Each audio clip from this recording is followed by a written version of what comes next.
Alhamdulillah, kita bersyukur kehadrat Allah atas nikmat yang diberikannya kepada kita, sehingga pada malam hari ini kembali Allah mengumpulkan kita sama-sama di dalam mendengarkan hadis-hadis dari baginda kita Nabi besar Muhammad sallallahu alaihi wa ala alihi wasallam. Karena ketahuilah, perkataan yang terbaik setelah kalamullah adalah kalam kekasihnya, yaitu Nabi kita Muhammad sallallahu alaihi wa ala alihi wasallam.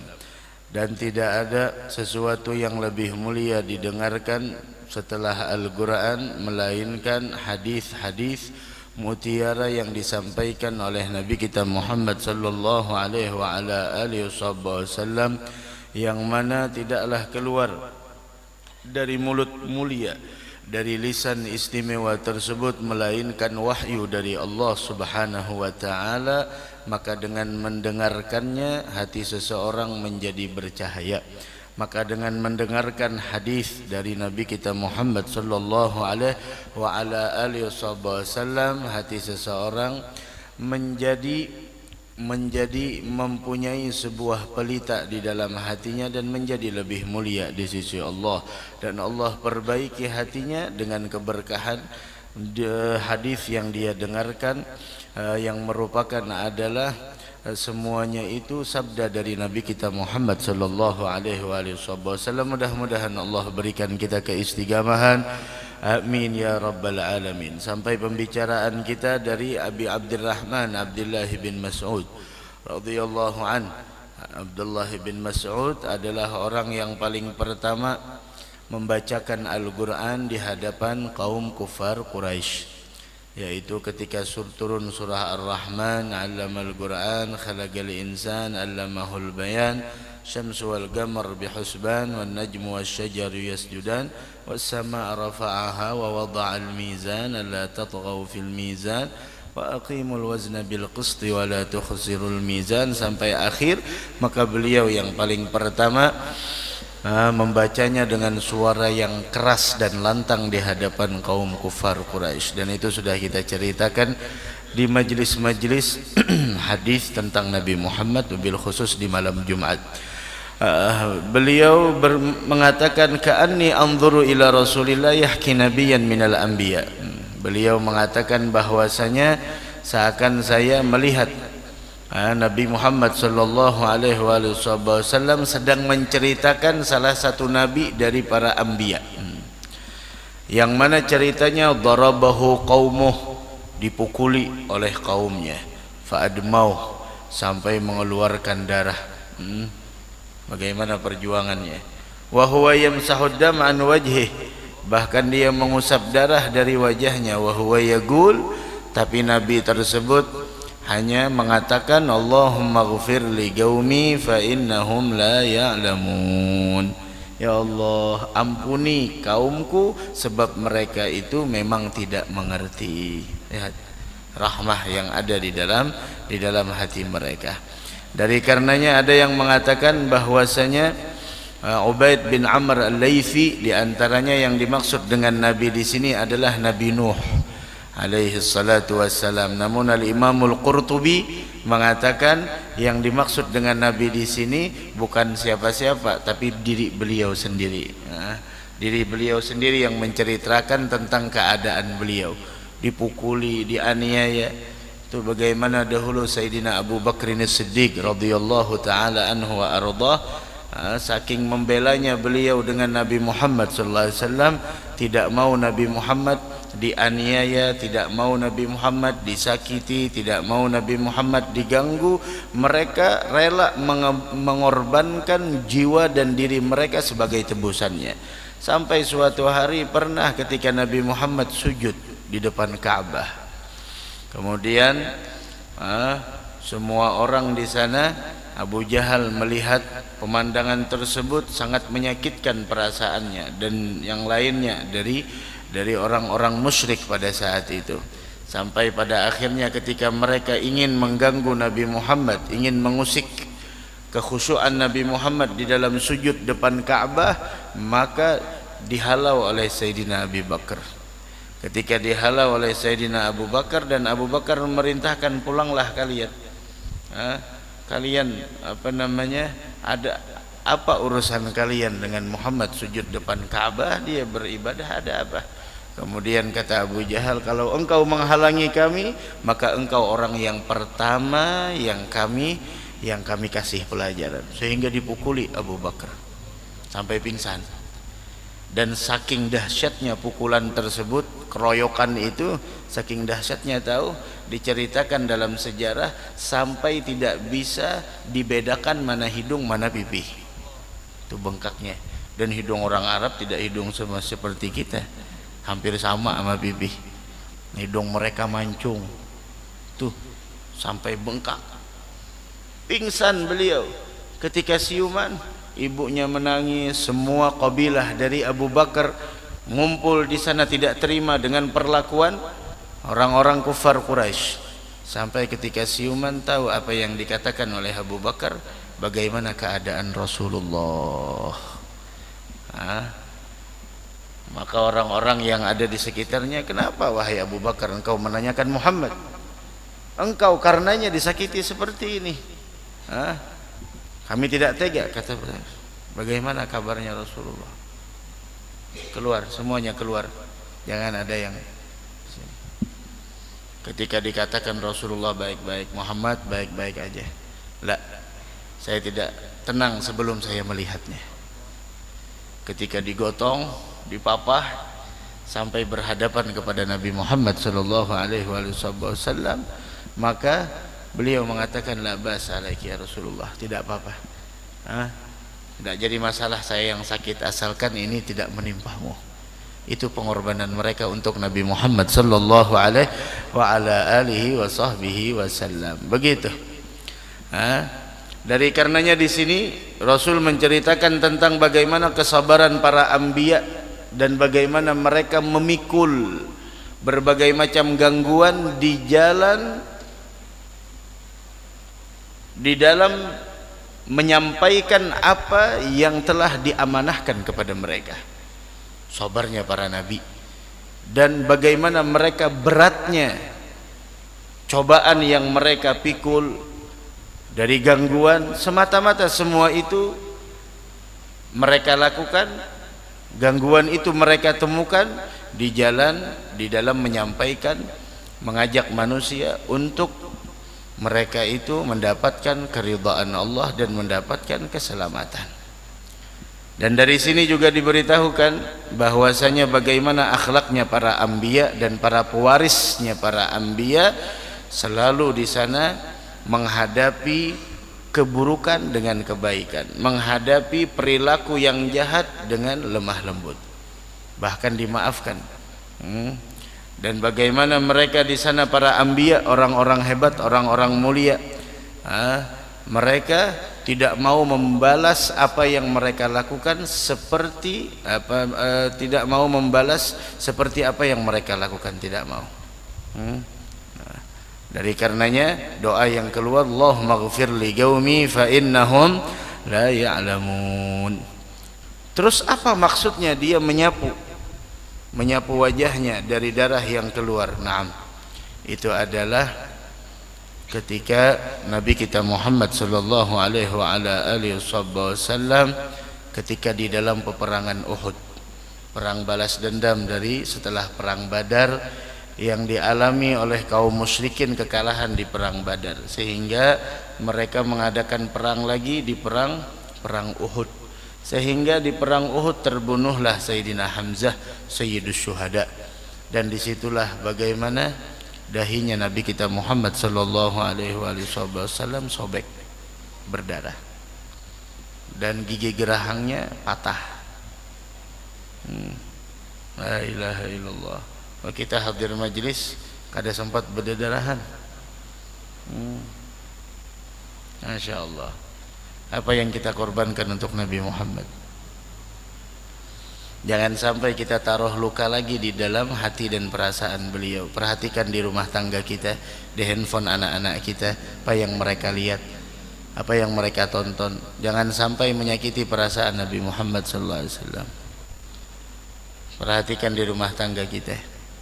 Bagaimana anggota keluarga kita dengan sunnah beliau, bagaimana mereka dengan syariat beliau, bagaimana mereka dengan pengenalannya terhadap Nabi besar Muhammad sallallahu alaihi wasallam.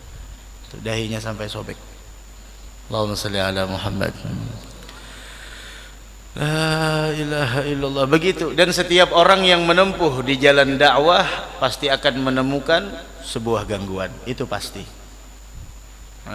Orang yang menempuh di jalan para anbiya wal mursalin, dia harus dan pasti menemukan gangguan, cobaan, macam-macam. Itu pasti. Apa yang ditemui oleh para anbiya akan mereka temukan. Dan itulah konsekuensi dalam hidup. Begitu. Tapi disinilah kita belajar dari cerita-cerita para anbiya sebelumnya, bagaimana mereka diganggu sampai sobek dahinya. La ilaha illallah. Nah, mudah-mudahan kita semua berada di jalan para anbiya wal mursalin insyaallah, amin ya rabbal alamin. Jadi jangan bingung lagi, ada ujian, ada cobaan, ada fitnahan, ada hinaan, macam-macam. Jangan bingung lagi, memang begitu. Memang begitu perjalanannya. Setiap orang yang menyampaikan dakwah ilallah pasti diganggu, pasti disakiti. Dan di sekeliling orang-orang tersebut ada mereka-mereka yang berperan seperti Sayyidina Abu Bakar, mereka yang berperan seperti Sayyidina Umar, Sayyidina Utsman, Sayyidina Ali, Sa'ad bin Mu'adz. Ada mereka orang-orang yang berperan di sana. Semuanya ada.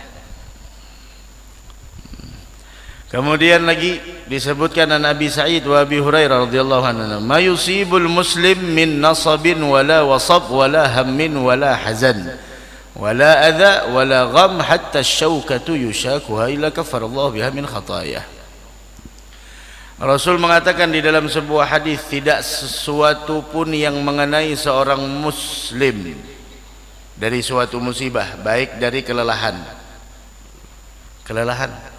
karena bekerja, lelah, capek, wala wasab, ataupun kesakitan, sakit, al-marad, al-wasab, marad, wala ham, ataupun kesedihan, wala hazan, ataupun kesedihan yang terjadi di masa lampau, wala adha, bahkan tidak ada seorang pun yang merasakan sesuatu yang tidak dia sukai dalam perasaannya, wala gham, begitu juga kesedihan dan segala macam, hatta syaukatu yushakuha, bahkan duri yang menusuknya, illa kaffarallahu biha min khataaya, melainkan semua itu kesedihan, capek, letih, galau dan lain sebagainya, sampai duri yang menusuk, semua itu adalah merupakan penebus dari dosa dan kesalahannya.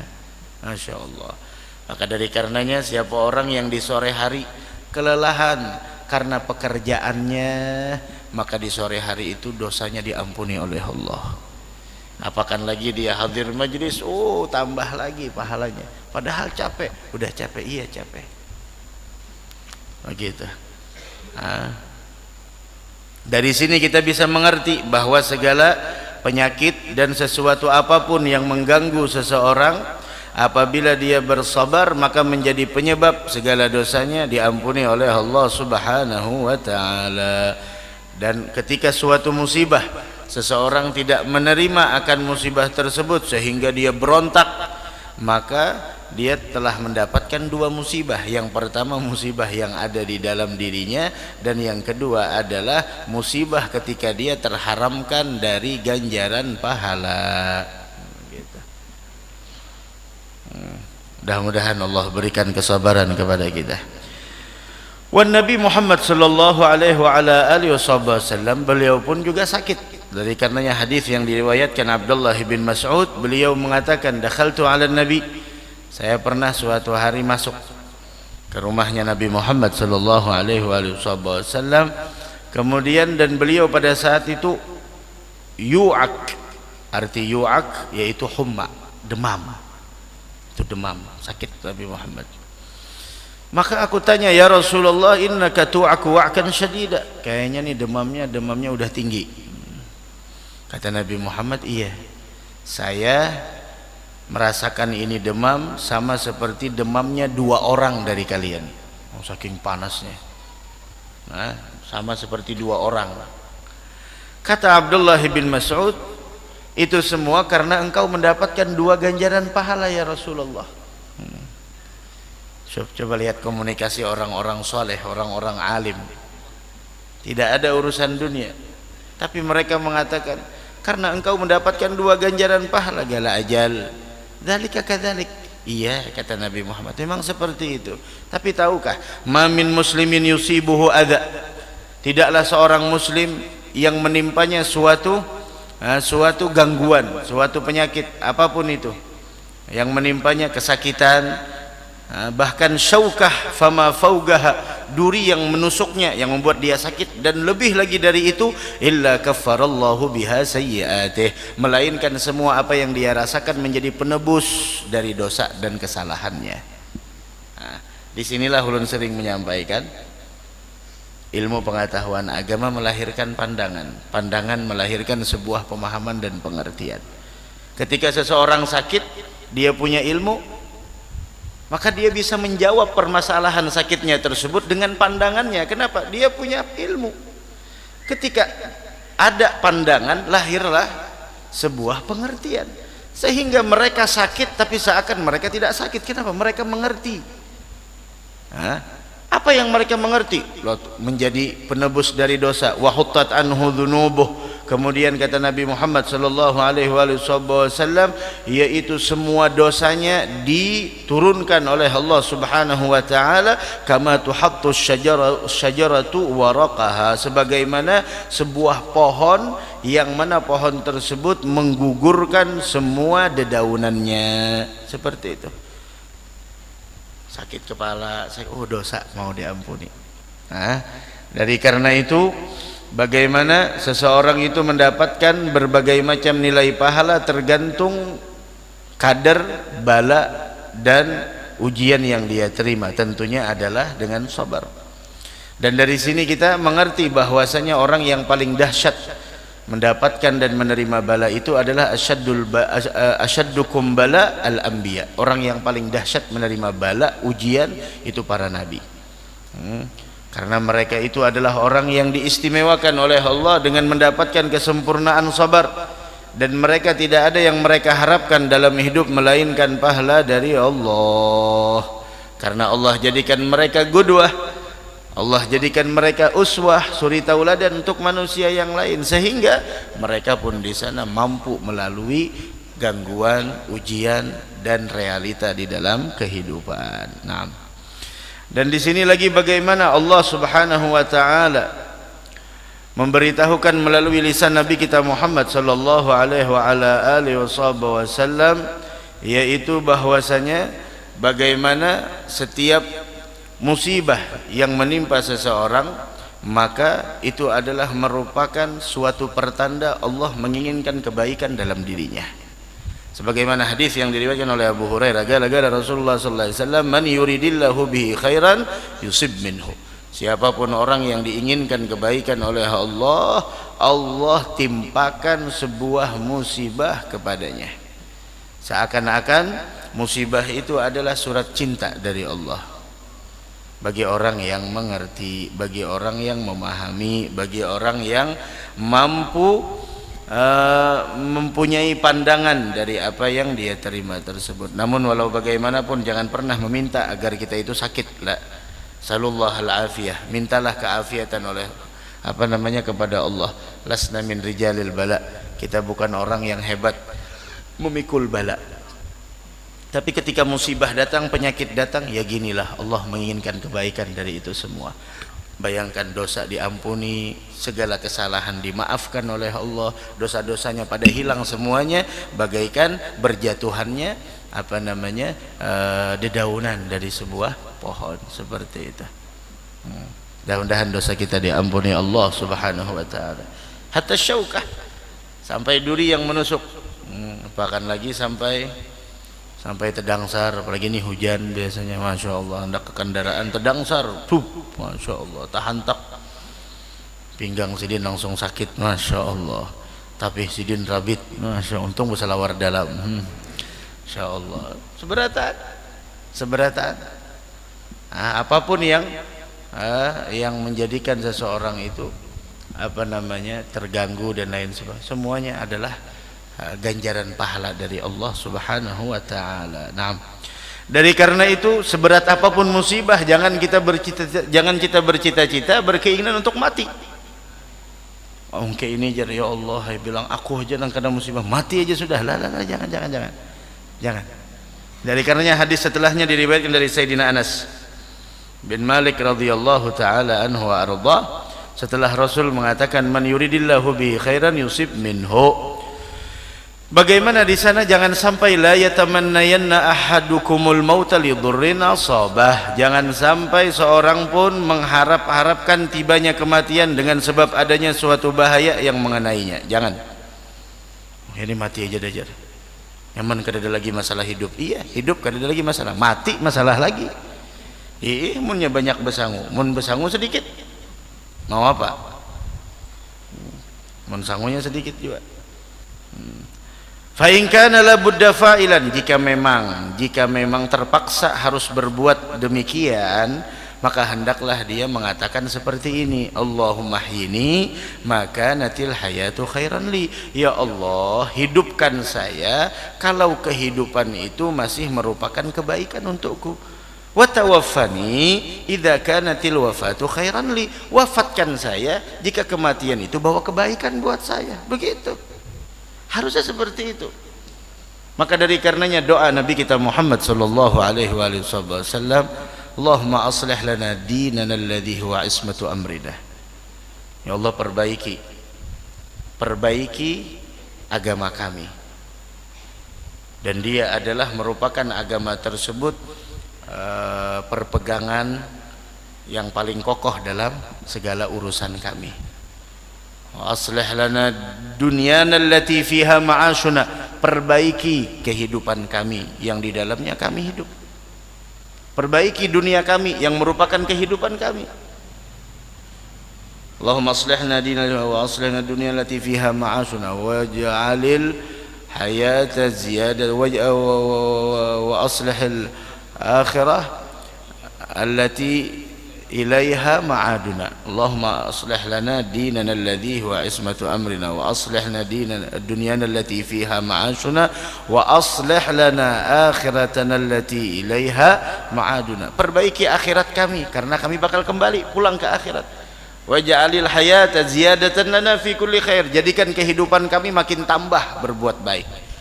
Jadikan kehidupan kami ini kehidupan yang kami semangat menambah kebaikan. Waj'alil mauta rahatan lana min kulli syarr, dan jadikan kematian kami adalah rahatan lana min kulli syarr, sebagai bentuk istirahatnya kami dari berbagai macam keburukan, fitnah dan lain sebagainya, terhindar dari itu. Mudah-mudahan kita diwafatkan dalam keadaan husnul khatimah, amin ya rabbal alamin. Begitu. Dari karenanya dari hadis ini memberitahukan bahwasanya serahkan semua masalah kehidupan dan kematian, serahkan semuanya kepada Allah. Kita tidak bisa memilih mana yang lebih baik, hidup atau mati, begitu. Dan ketika seseorang merindukan kepada Allah, maka tidak jadi masalah dia menginginkan kematian. Tidak makruh bagi orang yang punya syauk, punya kerinduan kepada Allah, atau orang-orang yang menginginkan syahadah fi sabilillah, syahid di jalan Allah. Sampai di antara mereka lagi makan kurma, baru separuh dia makan, terdengar jihad, dia lempar separuhnya. Habiskan dulu, bilangnya terlalu lama untuk menunggu surga. Udah, bismillah. Terlalu lama, separuh, bismillah, surga di hadapannya, khalas, surga di hadapan. Itu mereka dulu, masya Allah, tidak mau menunda. La ilaha illallah. Atau seseorang merindukan bahwa dia dikubur di tempat-tempat bug'ah yang syarifah, tempat-tempat mulia, Mekah, Madinah. Atau bisa jadi seseorang menginginkan kematian, takut terjadinya fitnah dalam agama. Begitu. Dan dari sini seseorang harus memahami ketika musibah menimpanya, ketika ujian menerpanya, ketika cobaan datang dalam kehidupannya, jangan pernah berkeinginan untuk mati, lari dari musibah tersebut. Kenapa? Karena engkau wahai manusia tidak pernah tahu mana yang baik untukmu, hidupkah ataukah mati. Apakah hidupmu yang membawa kebaikan atau matimu? Udah, serahkan semuanya kepada Allah. Kematian bukan solusi dari permasalahan, kematian bukanlah jalan keluar dari cobaan, tapi minta kepada Allah al-makhraj, jalan keluar, kesabaran dari menghadapi semua ujian yang Allah berikan di dalam hidup. Dan bagi orang yang senantiasa beristighfar kepada Allah, meminta ampun kepada Allah, maka sesempit apapun dan bagaimanapun di sana keadaannya, dia selalu akan diberikan jalan keluar oleh Allah Subhanahu wa taala. Begitu. Mudah-mudahan ada manfaatnya, semoga ada barokahnya, mudah-mudahan kita panjang umur, sehat wal afiyah, dan mudah-mudahan kita diwafatkan dalam keadaan husnul khatimah. Amin amin amin ya rabbal alamin.